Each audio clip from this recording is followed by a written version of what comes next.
Hello friends, welcome back to lead learn grow. আজ আমরা personal ফাইন্যান্সের দুনিয়ায় একটা বিখ্যাত বই I will teach you to be rich by Ramit Sethi বইটির বিষয়বস্তু নিয়ে আলোচনা করব। রামিত সেট্টি এই বইতে স্টেপ বাই স্টেপ গাইড দিয়েছেন যাতে যে কেউ আর্থিকভাবে স্বাধীন হতে পারে এবং কোনোরকম অপরাধবোধ ছাড়াই খরচ করতে পারে।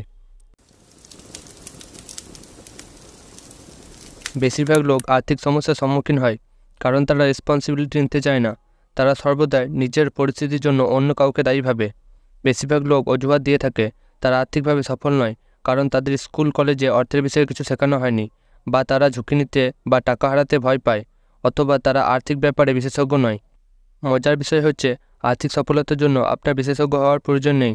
আর আপনি যদি যুবক বয়স থেকে নিজের আর্থিক দিকটা সামলান, তাহলে খুব সামান্য ক্ষতির দ্বারাই আপনি অর্থের বিষয়ে শিখে ফেলবেন, যা পরবর্তীকালে আপনার প্রচুর সাহায্য করবে।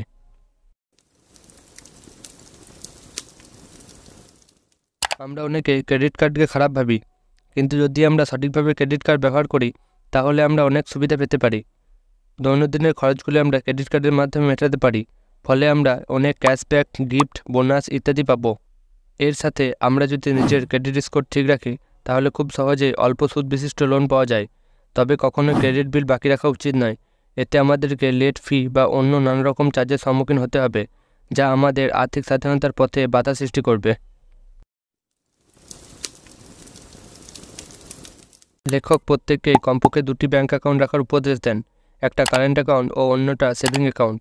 যেহেতু ভারতে ব্যবসা ছাড়া কারেন্ট অ্যাকাউন্ট ব্যবহার করা যায় না, তাই আমাদের প্রত্যেকেরই দুটি সেভিং অ্যাকাউন্ট থাকা দরকার, যার একটি আমরা house rent, electricity bill, food bill ও অন্যান্য নানা খরচের জন্য ব্যবহার করব, এবং অন্যটা সেভিংয়ের জন্য ব্যবহার করব। এবার ব্যাংক বাছার ব্যাপারে আসা যাক। যে ব্যাঙ্ক অ্যাকাউন্ট আমরা নানা ধরনের খরচ মেটানোর জন্য ব্যবহার করব তা লোকাল ব্যাংকে খোলাই ভালো, কিন্তু সেভিংয়ের জন্য ব্যাংক ভেবেচিন্তে বাঁচতে হবে। এক্ষেত্রে যে ব্যাংক হাই ইন্টারেস্ট দিচ্ছে তাতে অ্যাকাউন্ট খোলাই উচিত। সেভিংয়ের জন্য আমরা অনলাইন ব্যাংক বেছে নিতে পারি, কারণ অনলাইন ব্যাংকগুলিতে বেশি ইন্টারেস্ট পাওয়া যায়। তবে কখনোই খুব সামান্য ইন্টারেস্টের পার্থক্যের জন্য ব্যাংক পরিবর্তন করা উচিত নয়। যে ব্যাংকের পরিষেবা ভালো, কাস্টমার সার্ভিস ভালো, সব রকম ফিচার্স আছে, কিন্তু অন্য ব্যাংকের তুলনায় ইন্টারেস্ট সামান্য কম, তা দেখে ব্যাংক অ্যাকাউন্ট পাল্টানো উচিত নয়। কারণ মনে রাখবেন, আপনি বারবার ব্যাংক অ্যাকাউন্ট পাল্টাবেন না, তাই সব কিছু দেখে তারপর ব্যাংক বেছে নিন।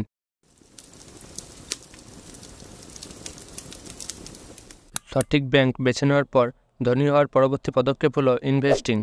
কারণ উচ্চ ইন্টারেস্ট পাওয়া সেভিং অ্যাকাউন্টের দ্বারা আপনি ধনী হতে পারবেন না।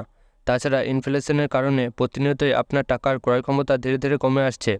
অ্যালবার্ট আইনস্টাইন কম্পাউন্ডিংকে পৃথিবীর 8তম আশ্চর্য বলেছেন। কম্পাউন্ডিংয়ের শক্তিকে কাজে লাগানোর সবচেয়ে ভালো জায়গা হলো stock market. Base amount, rate of return এবং টাইম, এই তিনটি সমন্বয়ে কম্পাউন্ডিং কাজ করে। তাই আপনার কাছে টাকা কম থাকলে দ্রুত শুরু করুন, কারণ এখন হয়তো আপনার কাছে পর্যাপ্ত টাকা নেই, কিন্তু সময় আছে। আর ভবিষ্যতে আপনার আয় বাড়লে আপনি বেশি টাকাও বিনিয়োগ করতে পারবেন। বিনিয়োগ না করার বেশ কিছু কারণ ও তার সমাধান নিয়ে লেখক আলোচনা করেছেন। অনেকে ভাবে স্টক মার্কেটে অনেক কোম্পানির স্টক আছে এবং তাদের কাছে ভালো স্টক খোঁজার সময় নেই, তাই তারা বিনিয়োগ করে না। কিন্তু স্টক মার্কেটে বিনিয়োগের জন্য আপনাকে বিত্তীয় বিশেষজ্ঞ হতে হবে না। আপনি ইন্ডেক্স ফান্ডের মাধ্যমেও বিনিয়োগ করতে পারেন, যা থেকে বেশি ঝুঁকি না নিয়েও 12 থেকে 13% রিটার্ন পাবেন। অনেকে এইভাবে বিনিয়োগ করে না যে তারা যখনই বিনিয়োগের কথা ভাবে তখন মার্কেট শীর্ষে থাকে, আর তাই তারা পর্যাপ্ত রিটার্ন পাবে না। এই সমস্যার সমাধান হচ্ছে আপনি প্রতি মাসে এসআইপির মাধ্যমে বিনিয়োগ করুন। এতে মার্কেটকে টাইম করার প্রসঙ্গই আসে না। অনেকে অভিজ্ঞতা বা সঠিক জ্ঞান না থাকার কারণে তাদের কঠোর পরিশ্রমের দ্বারা প্রাপ্ত টাকা স্টক মার্কেটে হারাতে চায় না। আবারও বলছি, স্টক মার্কেটে বিনিয়োগের জন্য আপনাকে বিত্তীয় বিশেষজ্ঞ হতে হবে না। ইন্ডেক্স ফান্ডের দ্বারাও আপনি বিনিয়োগ করতে পারেন। তাছাড়া ইনফ্লেশনের কারণে আপনার টাকার মূল্য এমনিতেই কমছে। 70 বছর বয়সে পৌঁছানোর পরই আপনি বিনিয়োগের গুরুত্ব বুঝতে পারবেন, কিন্তু তখন অনেক দেরি হয়ে যাবে। তাই কম টাকা হলেও যত তাড়াতাড়ি সম্ভব শুরু করুন। লেখক বলেন, বিনিয়োগের সেরা সময় ছিল 10 বছর আগে, আর দ্বিতীয় সেরা সময় হলো এখন।